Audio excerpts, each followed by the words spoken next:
Good afternoon, everybody. Welcome to LinkedIn Tuesdays. We're very glad you're with us today. It is May 25th, 2021.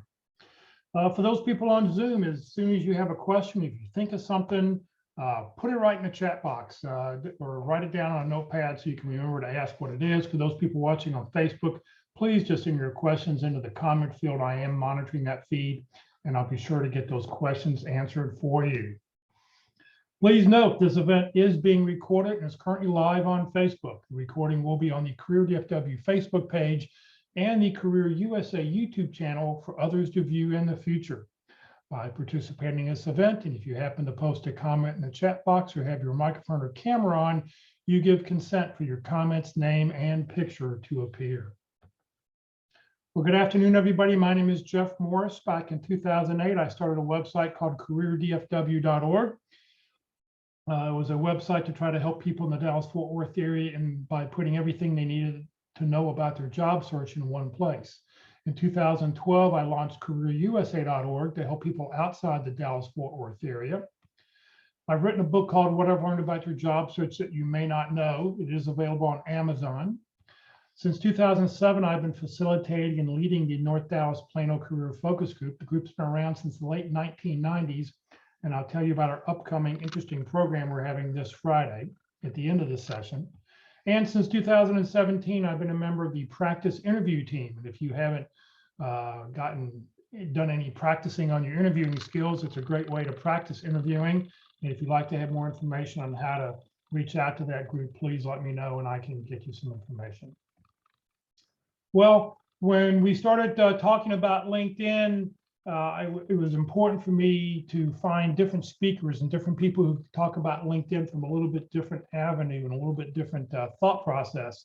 And I found these four thought leaders in the DFW area, people who really know about LinkedIn and who use it. Locke Alderson, Terry Sullivan, Ruth Lipsky, and Kurt Vondermatter. So each week, one of them will be presenting and sharing their view of LinkedIn with us. This week, Ruth Lipsky is with us. She's going to talk about LinkedIn search engine optimization. Ruth is a career coach specializing in talent development and career transition. So Ruth, thank you very much for being with us, and I'll let you take it away. All right, thank you so much. If you've been involved in these meetings, then you know that everybody has a slightly different view of LinkedIn, about how it should be used, but there's some commonalities across all features. We're not going to go over those. We're going to talk about a little bit different field, and we're going to talk about the search engine optimization. And that's going to tie into the skills that you have, the content that you have, the fields that you use, but you're going to be doing it in a more deliberate fashion so that you're telling LinkedIn that you're available, who you are, what you have to offer. We'll be going over your goals on LinkedIn. There are two of them.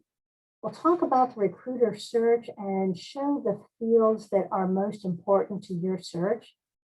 We're going to talk about how to maximize your titles and the skills that you have on your profile page, as well as discussing other sections that you can add to LinkedIn. We'll talk about how to network more effectively, and we're going to talk about how to post activity on the home page. First, we need to say, why is LinkedIn so important to talk about that every Tuesday you have a class on LinkedIn? Well, here you go. When a company is hiring, about half of all jobs being offered are coming off of the company website. So the career page on the company website is going to talk about what jobs they have. It's going to allow people to post for the job, and the company is going to select people to interview and hire from that. Referrals, 14% of all hires that a company offers are coming from internal people or people outside the company who talk to the recruiter or the hiring manager about the capabilities of the person. And that's an excellent way. Networking is a huge way to get into your next job.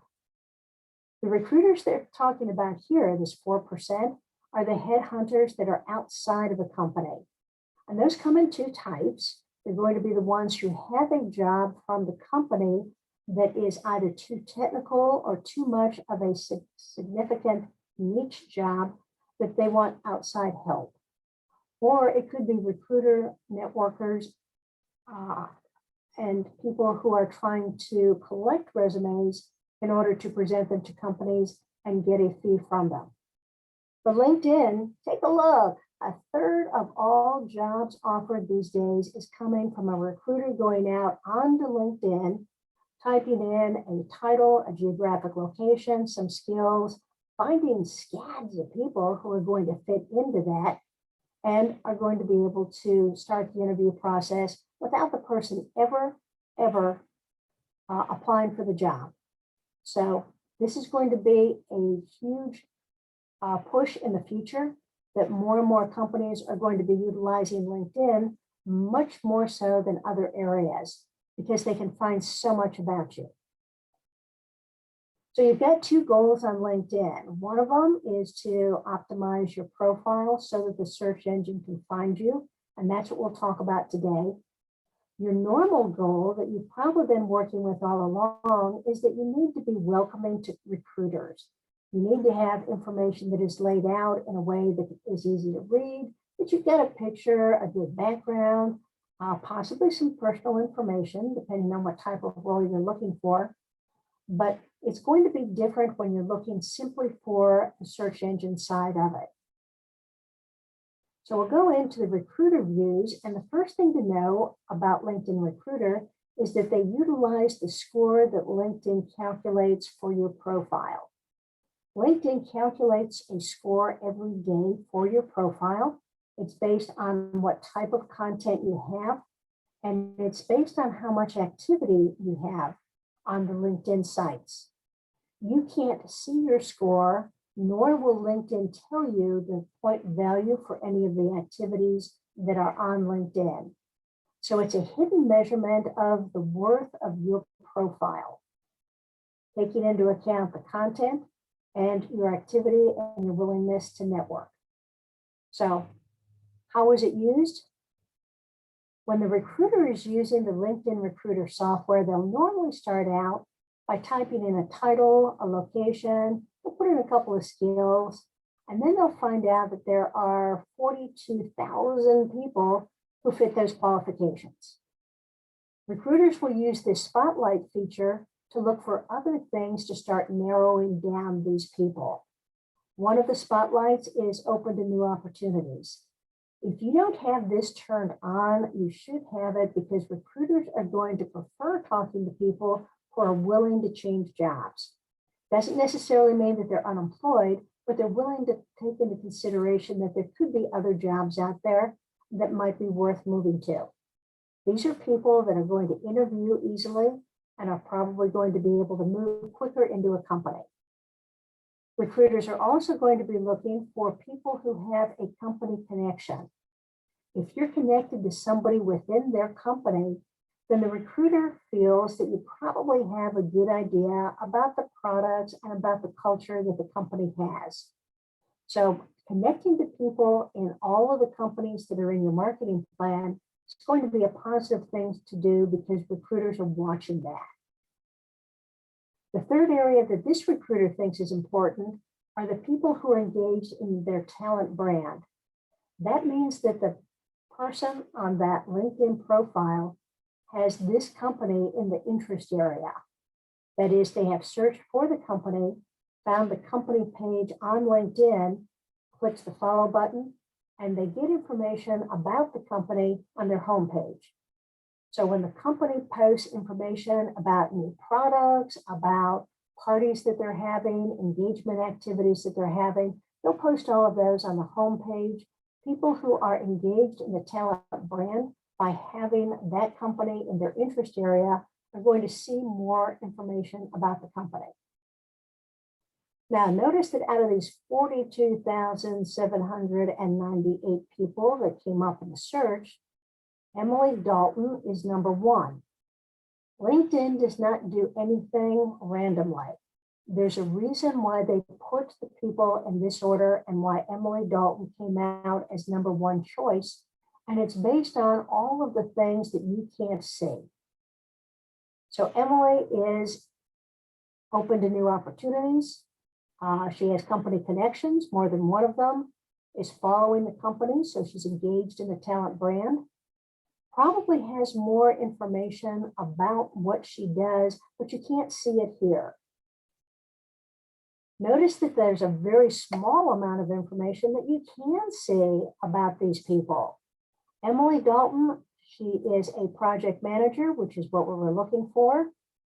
It gives the past jobs and the past companies and the time frame. But that's not a lot of information for the recruiter to be able to make a decision. Should I look at this person's profile or not?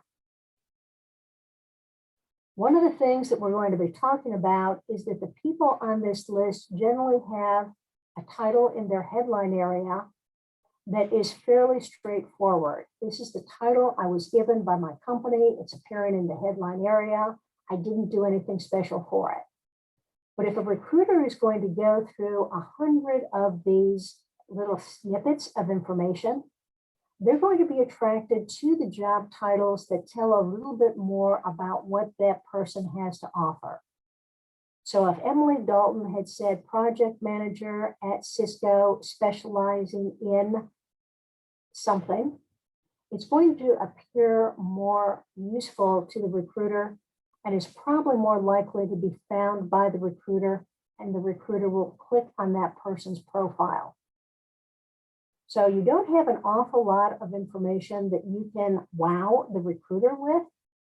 Title is about the only thing that you've got here, and we'll talk about how to expand that and make it even stronger.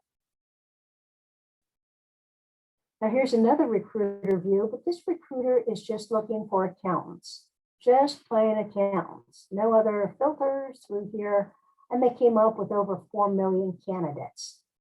Mark Jacobson came up number 1 out of 4 million, and LinkedIn has a reason to put him there. Not sure what it is, but we do know that the recruiter is looking for people who are more likely to respond. This is another one of those features that you can't see on your profile, but LinkedIn does watch it and calculates it. Someone who is likely to respond is someone who responds to recruiters when they send messages through LinkedIn Messenger to them. If you're ignoring the recruiters because it's not a job you're really interested in, then you're likely to respond. Calculation is going to be low, and you're not going to come up very high on this list. Anytime a recruiter does contact you on LinkedIn through the message feature, always respond to them. Even if it's to say, not interested in this type of job because of this, give them more information so that they found you for some reason, they liked you for some reason. If that's not the right job, give them information about what the right job really is. So providing information to the LinkedIn recruiter is going to give you a higher total on this particular feature. We said that we wanted people who were open to new opportunities, fill out that open to work area, and we were looking for people who had a company connection. So in this case, once again, people have the title simply of accountant or senior accountant. The more information you put in this headline area, the more likely it is that people are going to be able to find you on LinkedIn and see what you're going to be able to add to that company. So when recruiters are looking on LinkedIn recruiter software, they want to see that that open to work area is completed. They're going to see if you are likely to respond, a feature you can't see but is calculated. They're looking for a headshot, so they've got a feel for who you are. They also like seeing a background, but it's not as important as the headshot. They want the headline information to give them information about why they should look at you more carefully. So it has to have the title, but it can also have additional information there. They want to know that you're connected to people within the company because that shows an interest in the company itself. And they want to see that their company is in your interest area so that you're receiving information and feeds on your homepage. So let's talk about those titles, because that's one of the few areas that a recruiter is going to be looking at that you can distinguish yourself.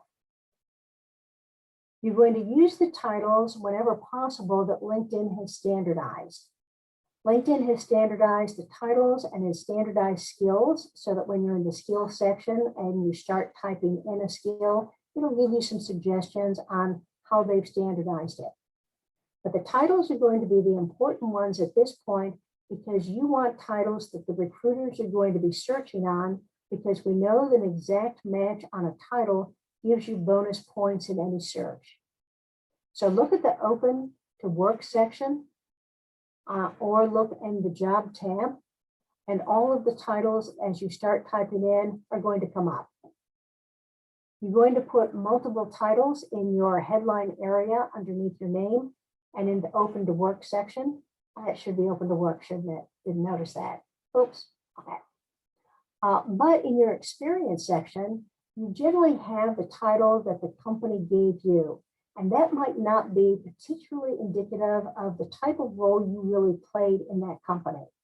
So you can put in additional titles after your title in your most recent job that indicates really the type of work that you did.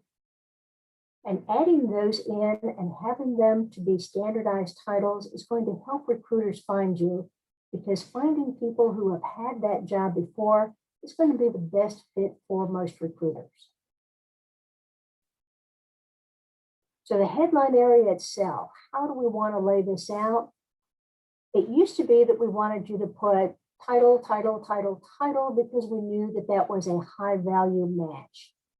Now, since LinkedIn has expanded this to over 200 characters, we want to put in titles, but we also want to put in some information the recruiter can use to decide whether you're a fit for their company. So project manager, program manager, specializing in international business expansion. If that's where your background is, if that's what you want to do in the future, putting that into your headline area right underneath your name is going to give the recruiter more information to decide if you're the right fit for them. Always use the pipe, the straight up and down thing that's above the enter key, so that that acts as a separator. The pipe in LinkedIn means or. Here's a headline generator for you. You can start off with an adjective, and depending on what type of role you have, what industry you're in, depends on the adjective that you would want to put in here. Engaging, experienced, certified, dynamic. Then you're going to put in the titles that you feel are going to be the titles that you're looking for your next job. Standardized titles are better. And then what value you bring. So specialized in, focused on, being able to provide a little bit more information to the recruiter who is looking at you on LinkedIn Recruiter to be able to differentiate you from everybody else. So here's an example. Dynamic program manager driving brand awareness through integrated marketing. Much better than just having program manager.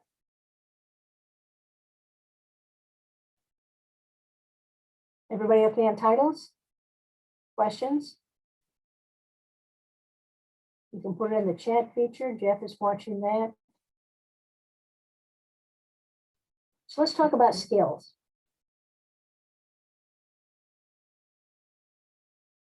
For skills, you're going to be putting in your keywords in as many areas as you can, because the more often you use a keyword, the more LinkedIn feels that you have that as a true skill.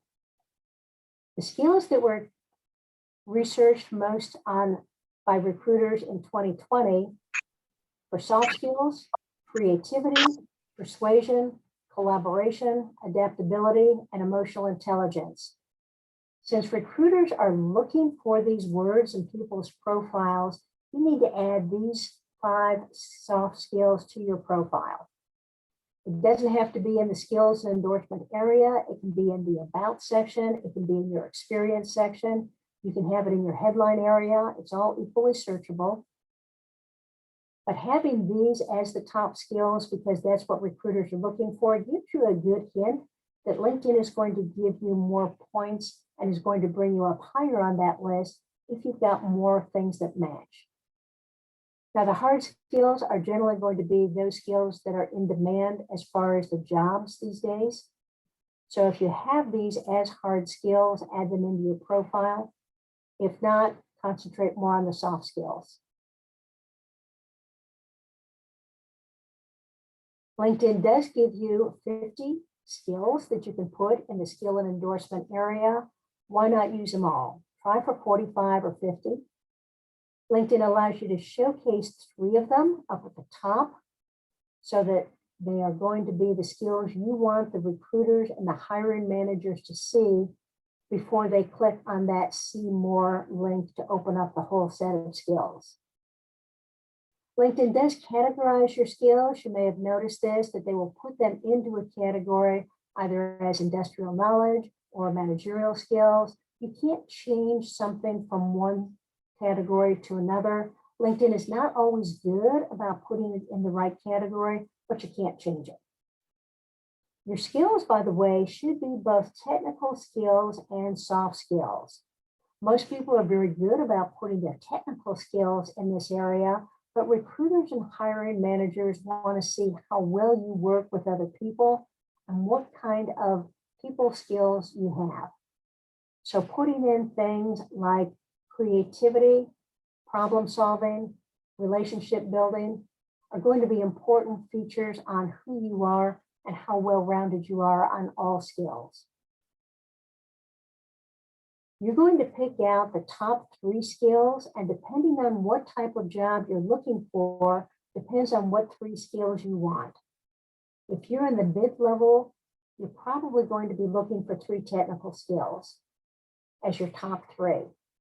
But if you're in a managerial position, one of those skills needs to be a managerial type of skill. So it could be coaching or mentoring. It could be something dealing with communication.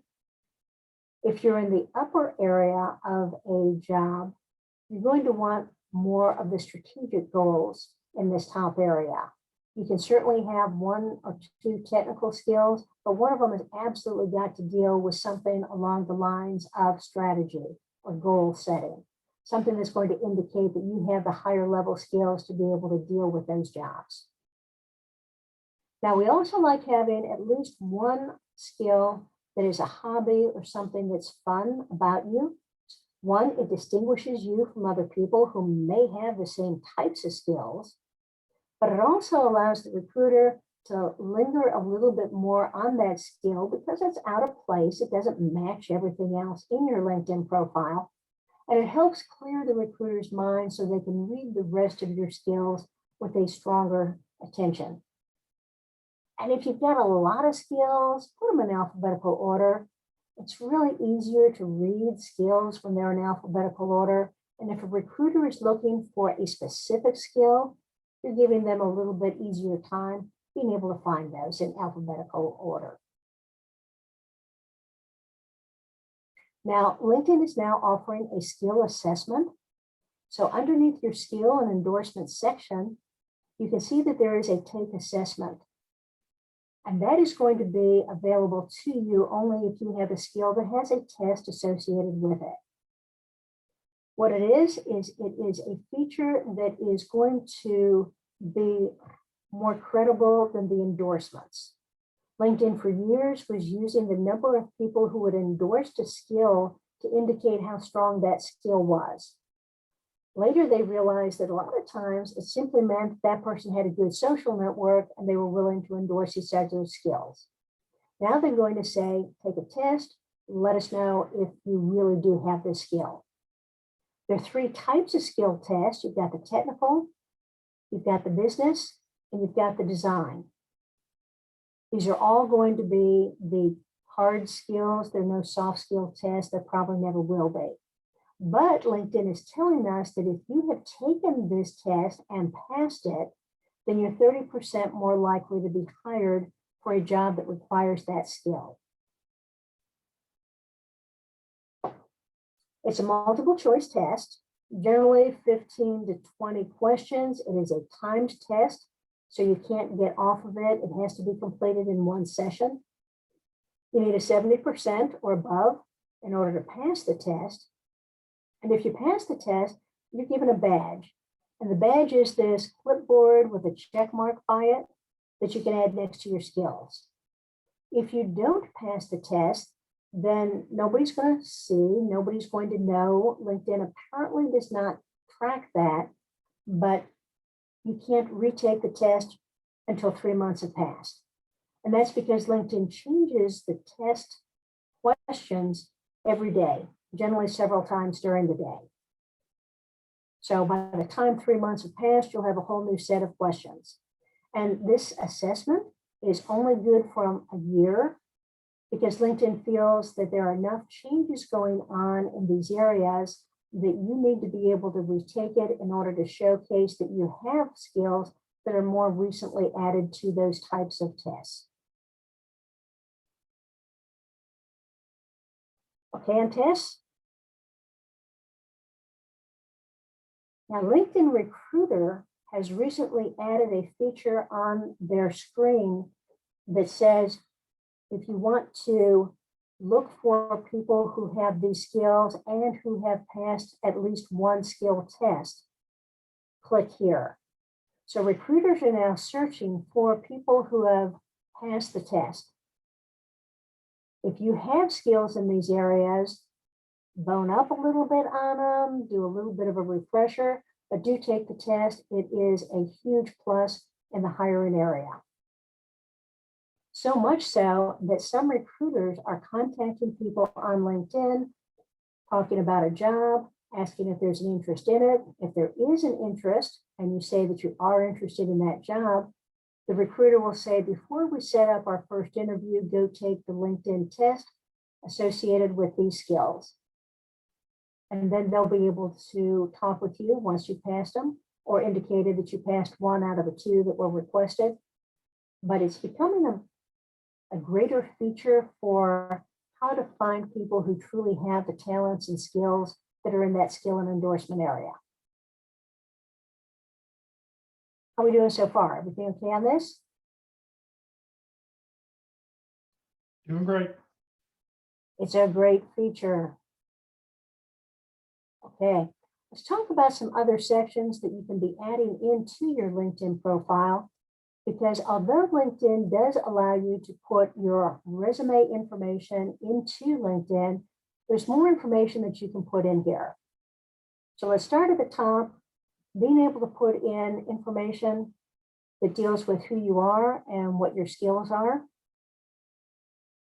Being able to put in additional titles. Now, my official title is career consultant, but in the industry, career coach is used just as often. So being able to put both of these in has increased my chances of being found by somebody. Also, in a previous role, I had a senior manager position, but that doesn't really tell you what I worked on and where my focus was. So in parentheses, I put in other titles that indicated that these were the roles that were most important to me. And if need be, I could accept a job that dealt with these types of titles. So putting in more titles is going to be a key part of being able to be found.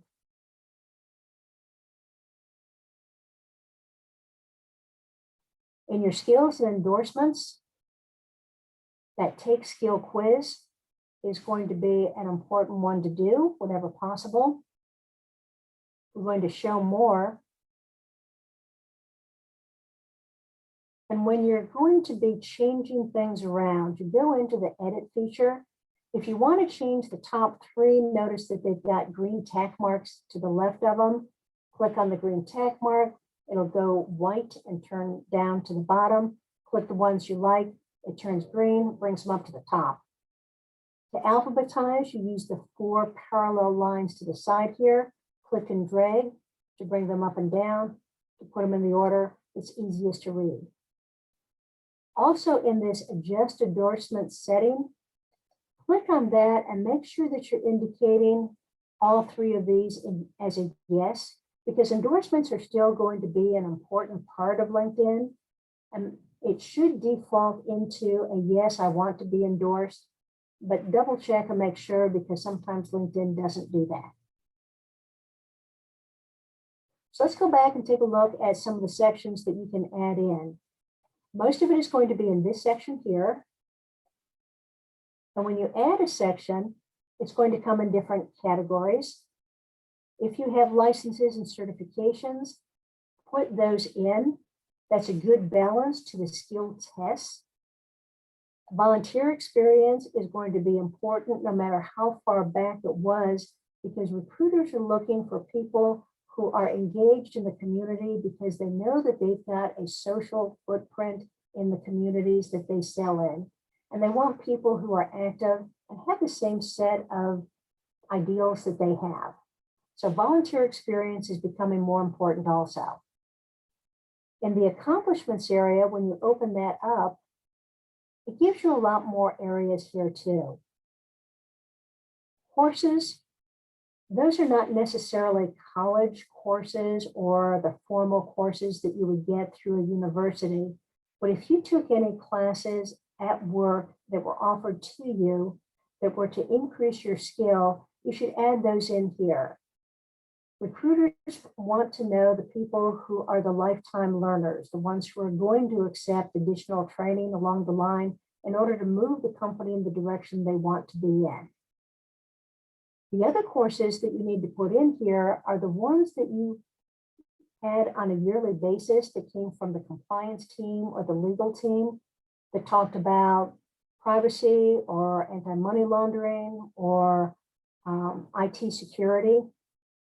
Add those courses because it indicates that you understand the need for those and that you're going to be taking those in the future also. Those are going to, if you don't remember what they are, you can go take a look at other people's classes, but I have 7 that I take every year. Anti-corruption and bribery, code of conduct, they're probably the same ones that you had to take. But add those in. 1, they are chock full of good keywords. But 2, it indicates to the recruiter that you don't have your head down in the silo. You understand that there are needs that the company has to make in order to have the government contracts or to be compliant with the rules that everybody is under. The other part of that area after courses was projects. Now, this is a huge area of LinkedIn also. Most of the time, you've got information in your profile that mimics what you had in your resume. So you may have a bullet point for every key thing that you did and that you're proud of. And that's probably limited to 1 sentence, maybe 2 sentences. If you wanted to take any of the bullet points that you have as your accomplishment statements from your resume or from your LinkedIn and expand it out so you can talk more about it, this is the place to do it. So when you're adding a project, you're going to create a name for it, talk about when you did it, what company you were with when you did it. But this description area is huge. It allows you to put in the whole STAR process, what the situation was, anything that you did as far as your tasks, your actions, your obstacles, who you worked with, how you worked with them, and what your results were. So although this looks as if it's not very big, it's got a lot, it's got 2,000 characters associated with it, which makes it the 2nd largest area of LinkedIn right after the About section. This is a good place to put additional keywords. And when a LinkedIn recruiter is scanning your profile, it's taking a look at everything you type in here. It is not going to be taking a look at any of the attachments because attachments are not scannable, but anything that you have in this area can be used by LinkedIn in order to increase the effect that you have on your keywords and your ability to work.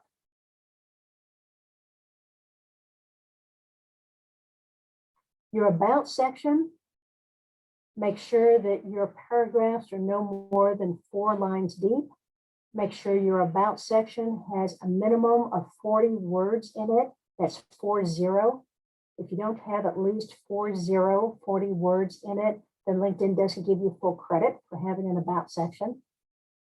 You should always have your email associated with your personal account so that a recruiter finds it easy to get in touch with you. They're always going to want to talk with you on your personal email rather than trying to work through messaging on LinkedIn. because they have a limit to the number they can send. You can also put in all the key words that you think are important for your job search, one after another, separated by a pipe. You should be using these words to show how you have used them, how your experience has been with these. But being able to put information through here increases your chance of being found by the recruiter by having the right keywords. Some people like having their email down at the bottom. Some people like having up at the top. When a recruiter is taking a look at your profile, they can only see the first 3 lines of your profile. And if you're trying for that wow factor, come look at me, I'm a person who you think who will fit well with your company. I don't like wasting the space with an email up at the top. I like it at the bottom. But you'll hear people talk about it either way. So let's talk about networking and trying to find people in the companies who are going to help you out. Because we know that recruiters are looking for people who have a contact within a company. So let's find the right people.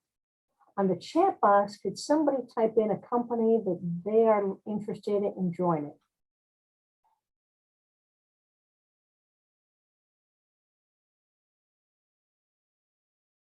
Thomson Reuters. Okay.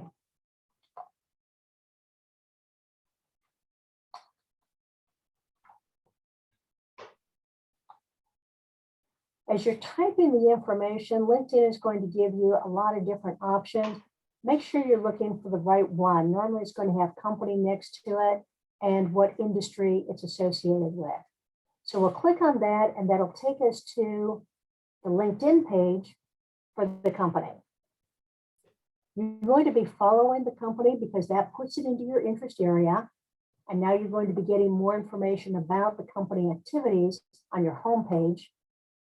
Across here, you've got some tabs, and you're going to take a look at the jobs tab first, not because you're interested in finding the jobs necessarily, but because you're going to want to set up a job alert. And when you're setting up a job alert for a company, it means that you can put in a title and you can put in a location. And then you can create a job alert. And that means that anytime that a company is looking for that title in that location on LinkedIn, LinkedIn is going to push back to them. Here are all the people who have created job alerts for this type of job and who have the skills and the experience that you're looking for in that job posting that you're putting out on the boards now. You can create up to 8 job alerts for the different types of titles that you have. And this job alert is different from the job alert that you would have on the jobs tab. The jobs tab is going to be much more generalized and is going to be looking for different types of roles in a variety of companies. This one is going to be very specific and is going to give feedback to the recruiter anytime something comes up that is close to what your skills are. Now, people, let's take a look at the people who are employed at Thomson Reuters, 44,485 of them. And LinkedIn is going to tell you where they live and where they studied. Let's show more. And let's take a look at the ones in the Dallas-Fort Worth area. That at least narrows it down to 1,395. Still too many to really look at closely. So we're going to want to use this next because that's going to tell us what they do. This tells you what department these people are in. And if you have a department that you're willing to look through and see in more detail, the 49 people who work in the finance department in Thomson Reuters in the Dallas-Fort Worth area, gives you a good opportunity to do that. But you can also take a look at next once again, and you can see if you're connected to anybody in this company. If you've been on LinkedIn for any length of time and you've been connecting with people, you've probably lost track of where everybody is. So being able to take a look at the company and finding out that you've got a first degree, And you've got a lot of second degrees because these are people who you know, who have these folks in their networking on LinkedIn. And these people are easy to connect with.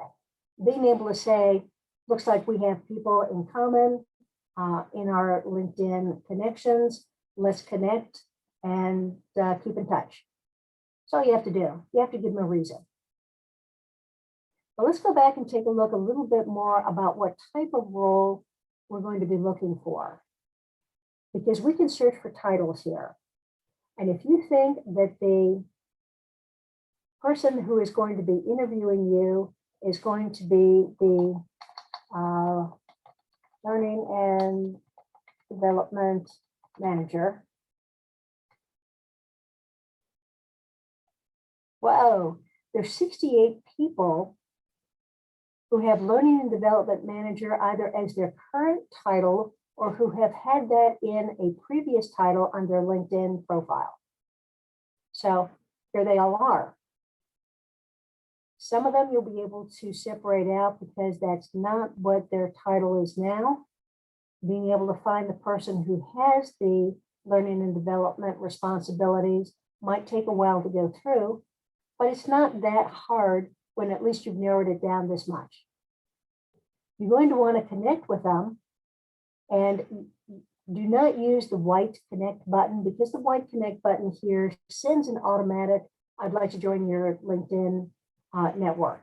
And that's not what you want to do because those are easy to ignore. You're going to go on to the person's profile page and you're going to use the blue connect button in order to send a message to them.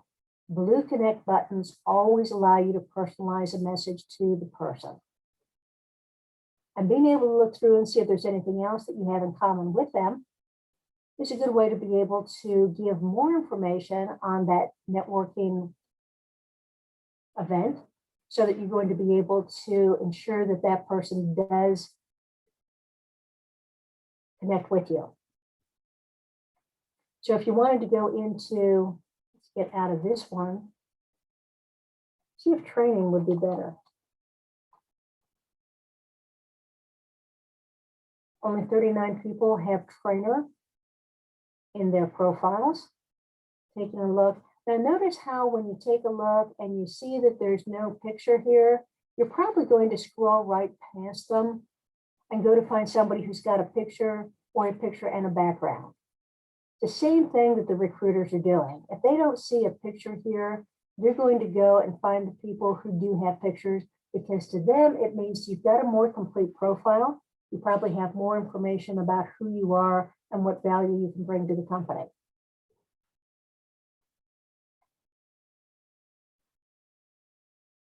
If we take the trainer out and we're still looking for the 1,395 employers in the Dallas-Fort Worth area, one of the easy ones to look for is a recruiter. And there are only 21 people who have recruiting experience or are currently a recruiter at this company. Taking a look through here and deciding the people that you think are probably best suited for the type of role that you're looking for. So if you're taking a look for somebody who's doing sales recruiting, technical recruiting, campus recruiting, find the person who's probably going to be the best fit for you, making sure that you know that they may have had recruiting in their background, but they're not doing that role right now. You're generally going to want to connect to 2 or 3 recruiters in a company to ensure that you're connected with somebody in that HR group. Because although recruiters are your best bet for getting an acceptance in a company connection, not all recruiters are going to be equally eager to connect with people, even though their job is collecting people. So connect with a couple of them, have a story to tell why you're connected. Even if it's Thomson Reuters is a career choice of mine, I have an interest in this type of role because I have these skills or experience. Let's connect. So always give a reason for the connection because you're much more likely to be accepted if you have that. And then after you're accepted, you can have the deeper conversations with people. Certainly sending back a message, I have an interview next Tuesday with such and such a person. Any tips on interview technique or questions? And you can get some additional information that way too. Okay, and what you can see on companies. Questions?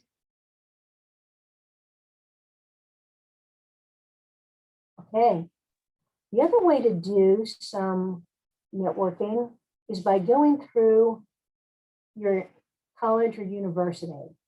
If somebody could type in a school that they went to, let's do a search that way.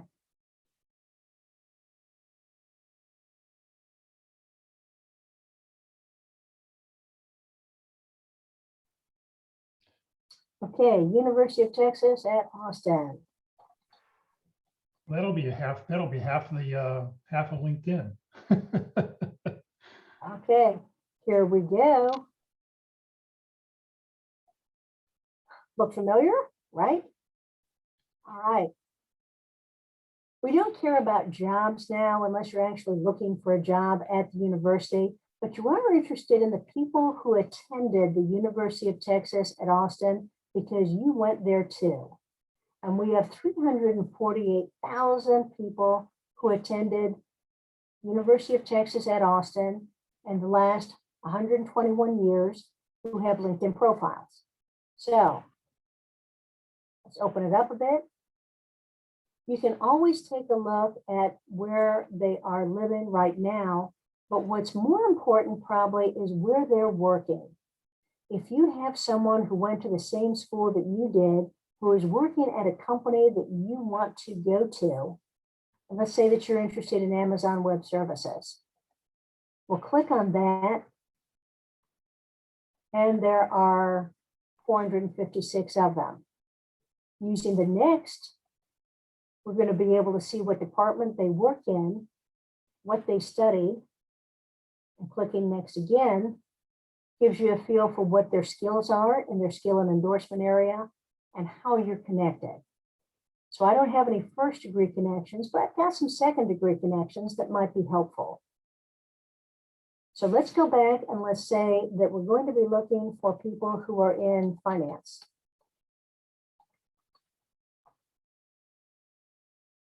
So 56 people who are currently or who have been finance managers. If you think that you need to connect with people who have similar titles to you, that's a good way to do it. So being able to connect with somebody and say, I see you also attended University of Texas at Austin, hook 'em horns. I'm interested in AWS. I'm a finance manager. I see you are too. Let's connect. So you have to say, we have something in common. We've got a school in common. We may have a title in common. Or we just may want to say, let's connect. I'm building my network to include more people in finance or in upcoming companies.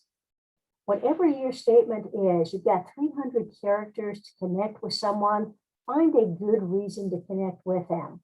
And school alumni are one of the better ways to connect with people because there's an automatic acceptance of people who went to the same school that you did, because they probably are good people and are probably going to be interesting to connect with. So utilizing all of that. Questions on schools and universities?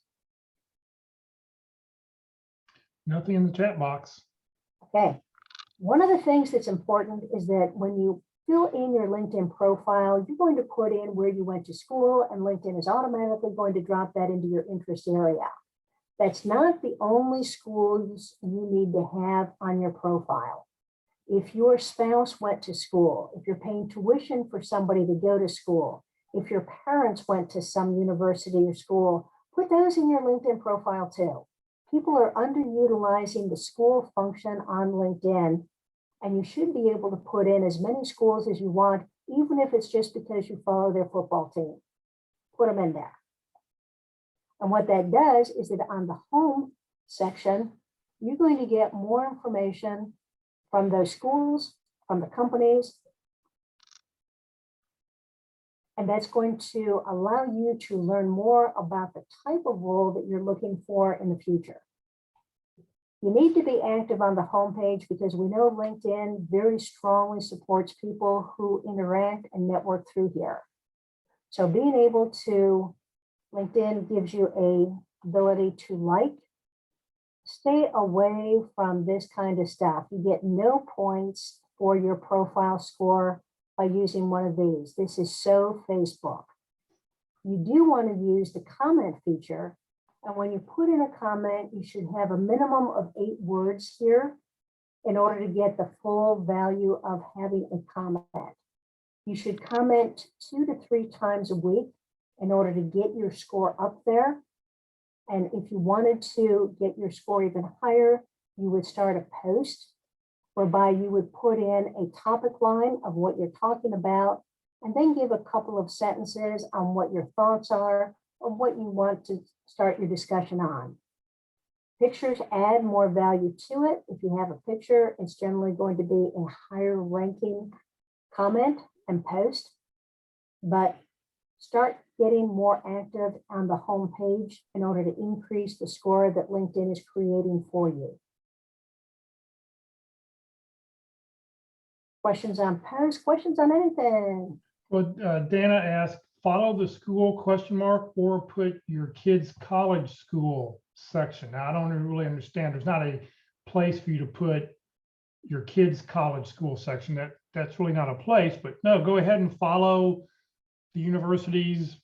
You know, if you're paying tuition, just add it to your interest area. Right, There you go, so schools. I've got schools that my kids went to, my brothers went to, my parents went to. So I put the information through here. Just click the follow button and it'll put it onto this page for you.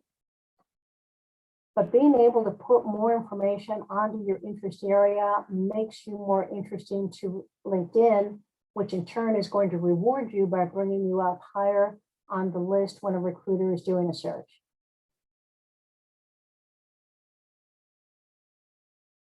Great, got it. And then that interest section right there, any company you're interested in, you make sure you follow it. If you've applied for a job at a company, put that in there. There's always that discussion about the green wreath. Do you add that open to work wreath around your name? The green wreath is the hashtag open to work that is part of this feature, where you can either put it as recruiters only or putting it in as something that everybody can see. I like putting it on there because if you're open to work, you are more valuable to recruiters and they're going to be more interested in you. Only half of the recruiters on LinkedIn are using the LinkedIn Recruiter software. So if you don't have the green frame around your picture, half of the recruiters on LinkedIn can't tell that you're actually open to work. So I like having it on there for everybody except people who are in the C-suite positions. And if you're looking for an executive position, I don't like it there because you're going to be finding your job through networking and not necessarily through recruiter searches. But there are a lot of different opinions out there. LinkedIn is saying that you're 20% more likely to find a job if you've got that green hashtag open. Right. And also, beside recruiters who don't pay for the recruiting package, you may have acquaintances or other people in your network who don't know that you're unemployed. And maybe will go, oh, I didn't know you're looking for work. Oh, I really enjoyed working with you in the past. Hey, my company may have something open. So, it's more than just recruiters with that, putting that green circle around your name. All right, anybody else have any questions?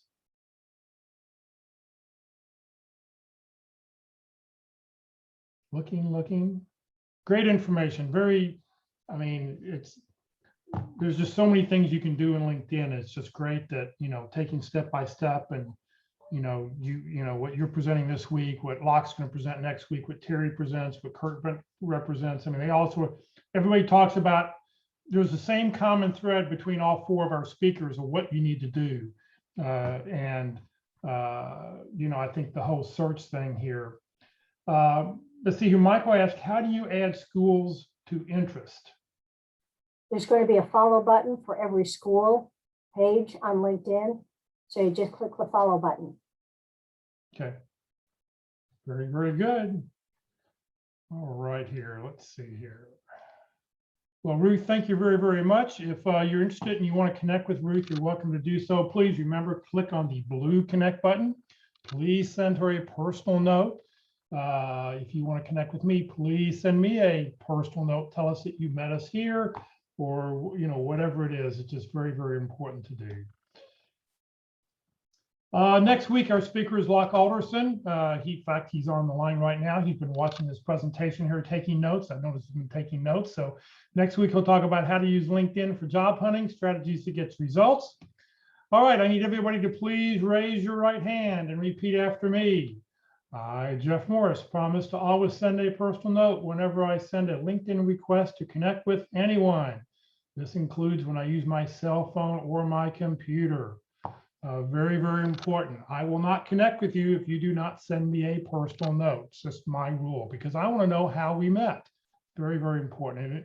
And it's you send that personal note, you have a much greater chance of people connecting with you. All right. Well, Career DFW and Career USA, we're putting on training 5 days a week. Tomorrow on Interviewing Wednesday, we'll be on session number 4 of 13. We'll be talking all about video interviewing. On Thursday, for Effective Resume Thursdays at 1 o'clock, we'll talk about resume tips and tricks, and you'll have an opportunity to win an unlimited use for 1 month of jobscan.co, a great way to compare your resume to a job description.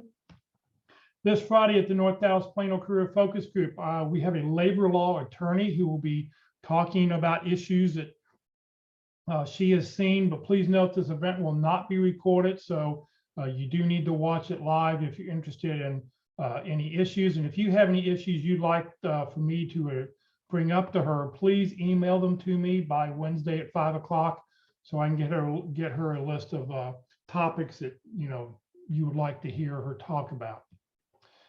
Next Monday, we will not have a Networking Monday session because of Memorial Day, but we do have people lined up for the month of June.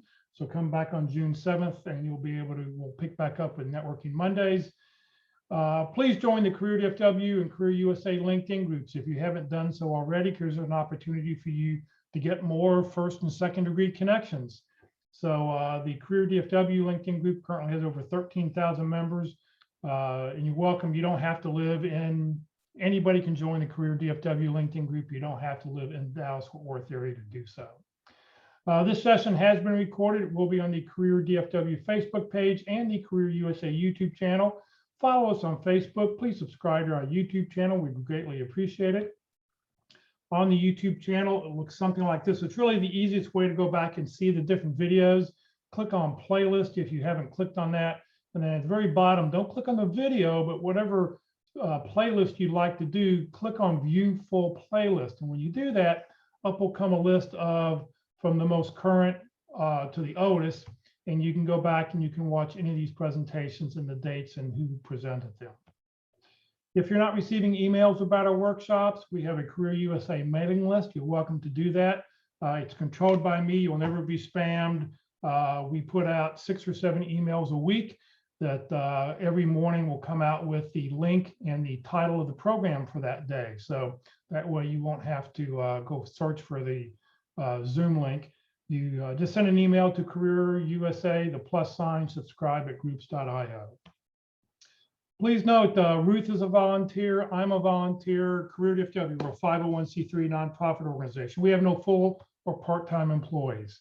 Everything I've done over the last 12, 13 years has been as a volunteer. Career DFW, we survive on donations. It pays for Zoom. It pays for web names, web hostings. It'll be paying for our streaming services that we have to pay for. Anything that I can't get donated, it helps pay for that. So please consider making a donation when you get your next great job. Career DFW, we're looking for a couple volunteers. So if you happen to know anybody who has Joomla experience, or if you know anybody who has MySQL experience, or if you know an attorney with trademark experience, we could use some help with those 3 areas right now. So thank you very much for joining us today. There's that email address again. Ruth, thank you again for your time, and we'll see Ruth in a month. Locke, we'll see you next Monday or next Tuesday. Thank you, everybody.